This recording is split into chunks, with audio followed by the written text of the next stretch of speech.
Alright, so we have some really interesting news in today's video, where the devs have actually touched again on the damage mitigation bug and also things like legendary drop rates. I'm super excited to share this information with you guys today. I think it's going to be a good one, so stay tuned. And let's get right into this. What's up everyone, and welcome back to another video. My name's Ben Lee. I make multiple videos on Outriders every single week, and I've also started live streaming. It's been going incredibly well, and the support has been amazing, so if you guys are interested in that, be sure to go down and hit that subscribe button, also hit that like button. The streaming has been right here on YouTube, so you don't even have to leave the platform. Very convenient. So hit that subscribe button, you'll be able to be notified when I go live. Don't be like Dave here. Come on, Dave. You can do it. But with all of that out of the way, guys, we'll start with this here, and it's really awesome because the devs basically say it's Thursday and that means it's Dev News Day. Just that line alone is really cool because it means they're actually going to be giving us consistent information now, and this is something we haven't had until now, and the information has been quite sporadic, so I've not been able to create, for example, consistent news videos, but this is something I can now do, and we've not as a community been able to have constant updates for the devs, so it'd be really nice to have a weekly update, even if there's not much information in there or not much progress, but just what they're currently working on or still working on, or maybe just a little bit of info of what they've done so far.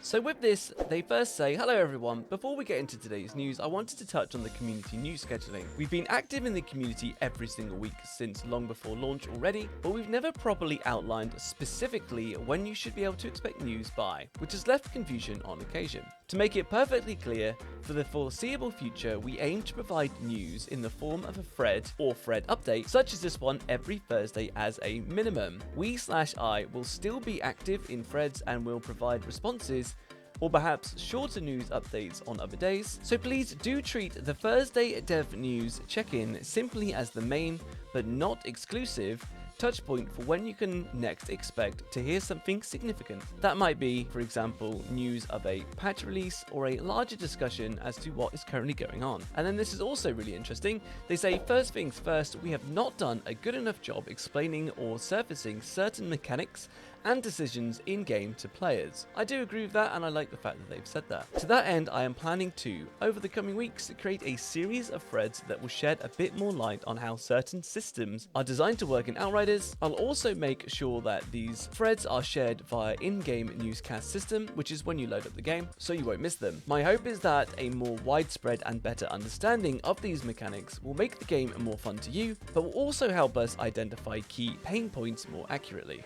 So yeah, I really like the fact that they're going to be sharing lots more information and trying to make things more clear, as well as taking the time to try and understand our pain points as a community that play Outriders, because if they understand where all the frustration is, then they can make changes to alleviate it. Alright, so now into some of the juicy stuff about damage mitigation and survivability mechanics. They say this: Outriders has a number of mechanics including shields, armor, resistance, spike damage, protection / health gate, and more that all work together to calculate how squishy or tanky a particular character is in the face of certain damage. Now, I don't know about you guys, but I've never actually heard about spike damage, protection, or health gate, and they've even mentioned that there are more things, so it'd be really interesting to find out a bit more about these little mechanics, but let's keep going. However, as mentioned above and observed in a few discussions recently, these mechanics are not 100% clear, and in some cases, e.g. spike damage protection / death protection and invincibility, are secret mechanics with hidden cooldowns. Understanding these mechanics is a key aspect of understanding damage mitigation or one-shot kill instances and related issues. So I really hope that they reveal more on these secret mechanics. I'm the type of player that likes to know everything about a game. I really like to get in depth in the mechanics so that I can really utilize different things in different scenarios, and if there is a way to be able to use these hidden mechanics to our advantage, then I'd love to be able to make a video on that, for example,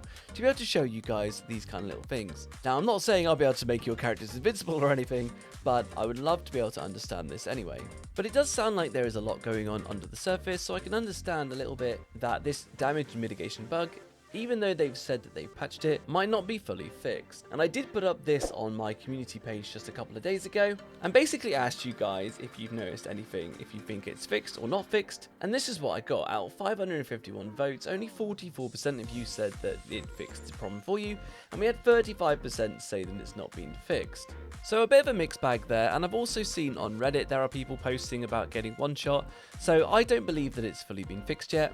Even though in some situations it might be better, and there might be some improvements, I think they've still got a bit of work to go. hopefully we'll see this resolved soon, as I hear a lot of you, especially in my streams, saying about the fact that you're getting really frustrated with still getting one shot. Alright guys, so moving on, we've got some really juicy information here on legendary drop rates. So they say, legendary drop rates. We're aware that some players are unhappy with legendary drop rates as they currently are. This is a topic that, across various game modes and difficulty levels, includes many layers and further questions. To that end, we're planning to share more information about legendary drop rate mechanics in the future to help you understand the system a bit better and to help make your farming more targeted and less frustrating. Note that this is just an initial step regarding this matter, but it is required for us to make informed choices. So there was two parts about this that actually made me sit forward in my chair, and I was like, wow, okay, they've actually touched on this. This is really quite good. The first one is the fact that they just outright say they are aware that players are not currently happy with the drop rates as they are, so hopefully we'll see some kind of buff there in the future. We don't really tend to see many buffs in this game. It was nerfs, for example, like the Trickster nerf, but buffs are something that I really think the player base would appreciate. Of course, they say there are still more further questions and things that they need, but there's specific pieces of armor that are really important to the community. For a Trickster, for example, the Yugaki Cow, if you're going a firepower based build, that's the main one that people are always saying, I can't get it, I can't get it. They really want it. So maybe they can go, okay, these specific pieces, let's increase the drop chance of these ones. The Ikari chest piece would be another one, for example. So we'll see what they do, but I'm really excited to see. But the second thing that I think was really important to note out of this was the fact that they used the word targeted when talking about farming. Because if you followed the channel long enough, you know that I've done a lot of testing and we've spoken a lot in the streams, for example, about how I don't think there's any specific maps that have a better chance of dropping certain gear types. And I did test this with 50 runs on CT14 on Paxian Homestead, as I had a lot of people come in the stream and say that this was the map that was supposed to be better for legendary shotguns, and out of 50 runs, that wasn't the case for me. I only ended up getting 2, whereas I got a whole bunch of pistols and sniper rifles and assault weapons, but for shotguns it was really low. So I'm actually quite excited the fact that they've used the word targeted, because I hope they come up with a system and say, for example, Chem Plant for this week is going to be really good for like chest pieces, and Boomtown this week is going to be really good for helmets or like daily, or maybe they just say that this map is good for this or this map is good for that. I hope that they add some kind of hinting system into the game. That I think that would be really good for the community, so that when you're looking at expeditions, there's some kind of note on the UI when you hover over, for example, Boomtown. It might come up and say higher drop chance for chest pieces or higher drop chance for shotguns. Something like that would be really nice, so people can go, okay, well, I'll just do this map a lot because I'm after a shotgun, so this is going to be my best chance. And I think a targeted system like that would be really nice for people to be able to actually know that the expeditions they do have a better chance of dropping the item that they need or want. So let me know down in the comments, guys, what you think of this, and if there's any other ideas that you have for a targeted system that could work really well for the community, because I really want to know. And the next thing they talk about, guys, is to do with balancing, and they say this: regarding further balancing, we first want to see how things shake up regarding our latest patch, since damage mitigation issues or malfunctioning mods could push the meta in certain directions. Not because something is unbalanced, but because players might not have been finding certain aspects of play reliable enough to use consistently. And yes, we want to focus primarily on buffs and not nerfs. So yeah, they want to wait and see the outcome of their most recent patch, but then they want to have a look at buffing things as well. As you might be aware, there are loads of mods in this game that are really, in my opinion, underpowered and just don't get used. I would love to see loads of these mods revisited and buffed so that we can get a bigger variety of builds going and more choice for the players, without feeling like you're just going to be underpowered. I could go into loads of details on loads of mods and how I would change them to bring them up to meta standard, but there's just far too many to go through. But as somebody whose main focus is doing builds and guides for you guys to help you guys out, which is what I really love to do, bringing lots of the other mods up to scratch would be a bit of a dream for me, as it means I'd be able to experiment loads more with loads of different mods and come up with some really interesting builds for you guys to try out. So the last thing I want to just touch up on here before wrapping up the video is the fact that they mentioned about the last patch for the damage mitigation and how uncomfortably long it took for them to release it. They're aware of that, and they hope to be able to patch things a lot quicker in the future and more frequently now. I think it was just really complex for them to be able to look into. But the next thing they talk about is the player appreciation package. This mystery package has been floating around for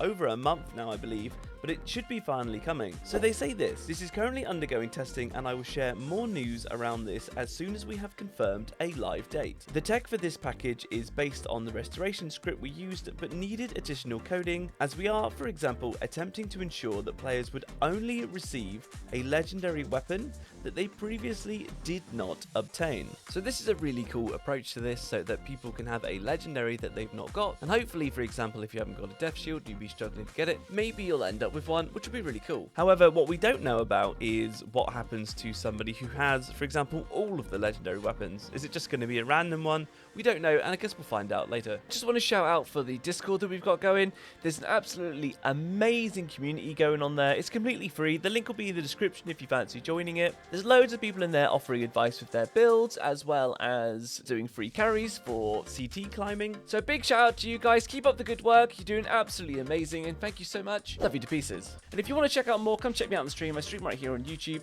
If you like the video, please give it a like, and consider subscribing if you've learned anything. I'll be posting multiple videos on Outriders every single week. There are a few more bits to the patch that I haven't mentioned here. It's just because the video is getting really quite long, but I'll leave the link to that in the description below. Things like the trickster movement impeded when using cyclone skills, and items being marked as new when entering new gameplay sessions. But until the next one, guys, hope you've learned something, and I also hope you have a very nice day. And until the next one, see you now.